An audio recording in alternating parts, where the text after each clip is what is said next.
নমস্কার, আমার এই প্রতিবেদনে আমি সকলকে স্বাগত জানাচ্ছি। আমার থাম্বনেলে আপনারা দেখেছেন যে আজকের বিষয়বস্তুটা কী। হ্যাঁ, আমি তৃণমূল কংগ্রেসের মানে মমতাপন্থী তৃণমূল কংগ্রেসের বিধায়ক কুণাল ঘোষের কথা বলছি। আপনারা শুনলেই হয়তো অনেকে আমাকে বলবেন যে আপনি আর লোক পেলেন না, আপনি কুণাল ঘোষ নিয়ে আলোচনা করতে এসছেন, কুণাল ঘোষের কথা শোনাচ্ছেন। দেখুন, আমি আপনাদের কাছে খুব পরিষ্কার করে বলি, এই কুণাল ঘোষকে আমি কিন্তু কোনো দিনই সেভাবে পছন্দ করতাম না, বা এখনও যে পুরোপুরি পছন্দ করি, আমার প্রিয় পাত্র তা কিন্তু নয়, হতে পারে না। কিন্তু আমি আপনাদের আজকে 5 মিনিটের ওনার একটা বক্তব্য শোনাবো। এবিপি আনন্দের চ্যানেলে এই সাম্প্রতিক একটি ডিবেটে ওনার এই বক্তব্যটা শুনে ওনার প্রতি আমার কিছুটা রাগ প্রশমিত হয়েছে। এই বক্তব্যটার মধ্যে 5 মিনিটের বক্তব্যে উনি যেমন নিজের অবস্থানটা পরিষ্কার করেছেন, এবং বিগত দিনে ওনার জীবনের ওপর ঘটে যাওয়া ঘটনার জন্য ওনার সরাসরি স্বীকারোক্তি, এবং সামগ্রিকভাবে, আমি কথা বলে বাড়াবো না, সামগ্রিকভাবে ওনার কথাটা আমার ভালো লেগেছে। আপনারা আমার প্রিয় দর্শক, আমি অনুরোধ করব আপনাদের যে কোনো কিছু ভালো জিনিস পেলে যেমন আপনাদের সঙ্গে শেয়ার করি, মানে আমার ভালো লাগা বিষয়, সেরকম সমাজে ঘটে যাওয়া বিভিন্ন বিষয় নিয়ে আলাপ আলোচনাও আপনাদের সঙ্গে করি, আপনাদের মতামত চাই। আজকেও ঠিক তাই। আমি কুণাল ঘোষের সেই এবিপি আনন্দের বক্তব্যটা আপনাদের কাছে আমি শোনাবো। 5টা মিনিট একটু ধৈর্য ধরে যদি ওনার বক্তব্যটা শোনেন, তাহলে আমি নিশ্চিত যে আপনাদেরও কুণাল ঘোষের প্রতি যে ক্ষোভ, যে ক্রোধ, সেটা কিছুটা হলেও প্রশমিত হবে। আমি কিন্তু কুণাল ঘোষের ওপরে আপনাদের ক্ষোভ, ক্রোধ এগুলো কমানোর দায়িত্বও নিইনি, তার প্রতি প্রেম জাগানোর কোনো শখও আমার নেই। আমি শুধু এই রকম বক্তব্য আমি কুণাল ঘোষের বহুদিন শুনিনি। তাই আপনাদের কাছে বলবো যে একটু শুনে আপনারা আপনাদের মতামত দেবেন। আমি চ্যানেলে আরও কিছু নতুনত্ব বিষয় আনছি আগামীতে। যদি আপনাদের ভালো লাগে, চ্যানেলটা একটু, যারা এখনও সাবস্ক্রাইব করেননি, সাবস্ক্রাইব করে দেবেন। অবশ্যই আপনাদের মতামত লিখবেন, এবং আপনারা আপনাদের পরিচিতদের কাছে একটু এই ভিডিওটা পারলে পাঠিয়ে তাদের মতামতটা কী সেটাও একটু আমাকে যদি জানান, আমি কৃতজ্ঞ থাকবো। আসুন কথা না বাড়িয়ে কুণাল ঘোষ কী বলেছেন, তার ওই এবিপি আনন্দের বক্তব্য, সেটা আপনাদের সামনে রাখছি।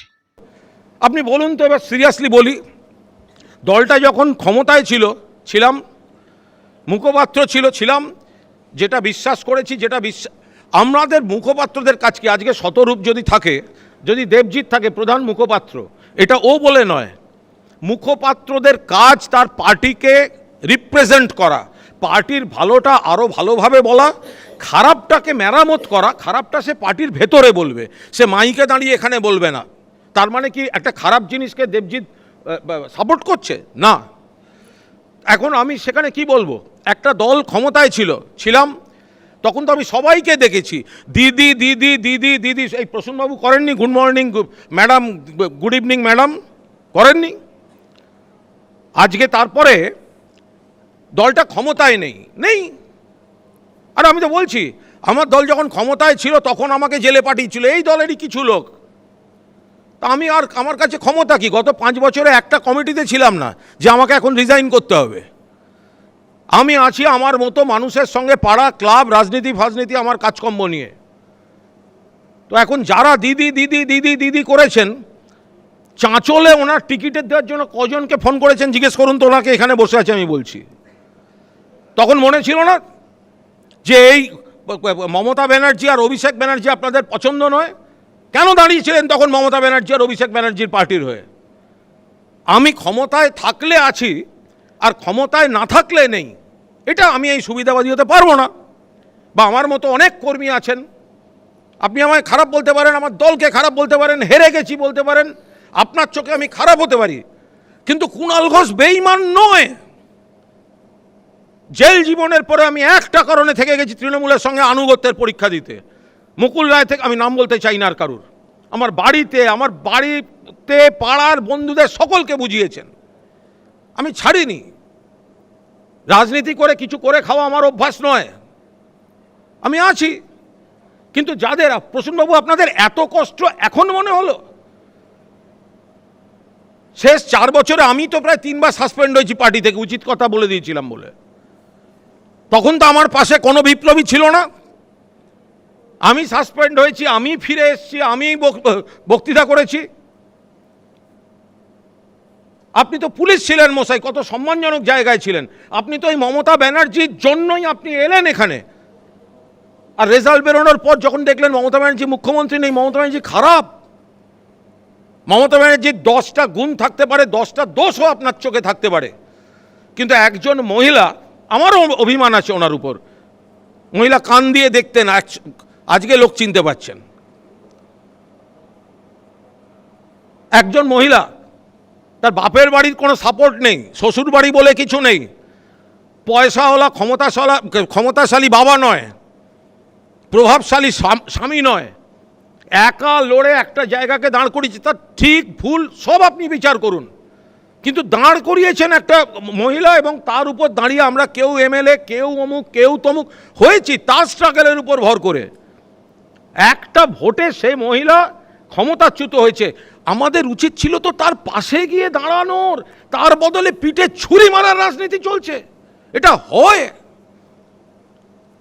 নিশ্চয়ই আমাদের প্রতিপক্ষরা সুবিধা নেবেন, নিশ্চয়ই আমাদের প্রতিপক্ষের সুবিধা হবে, বা আমাদের এখন কটাক্ষ শুনতে হবে, কারণ আমরা তো বাকিদের রাজনৈতিক আক্রমণ করেছি, আমি করেছি, আমরা করেছি, আমার শুনতে হবে এটা।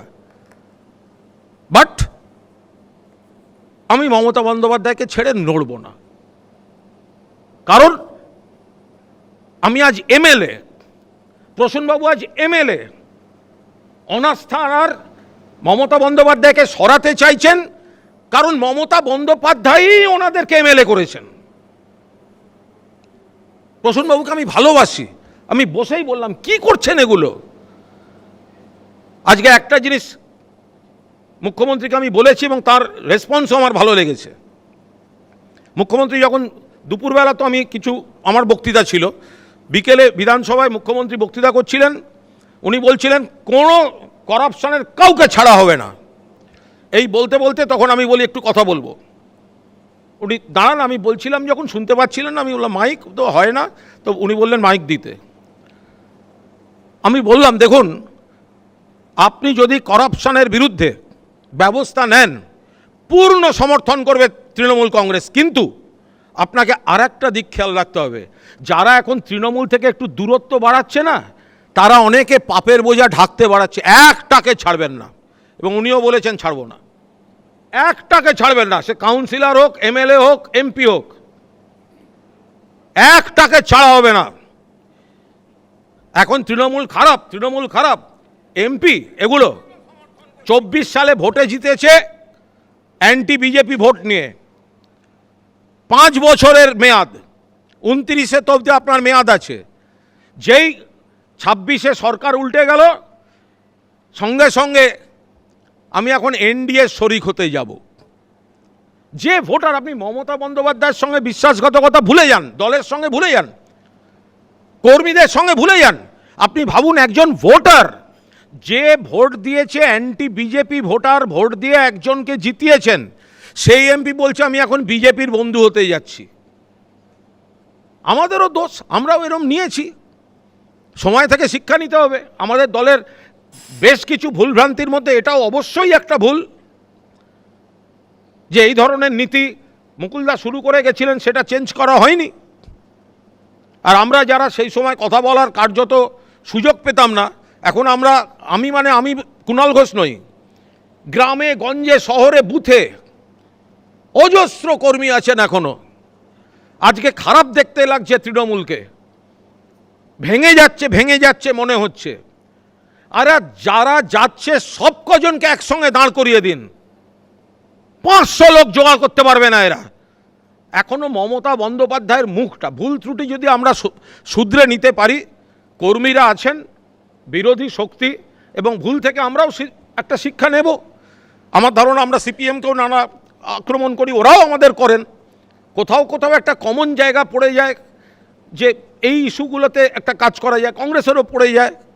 বাংলার একটা বিরোধী শক্তির দরকার, খুব কৌশলে। সারা ভারতে বিরোধী শক্তিকে ভেঙে দেওয়া হচ্ছে, রাজ্যে রাজ্যে ভেঙে দেওয়া হচ্ছে, সংখ্যা বাড়ানো হচ্ছে।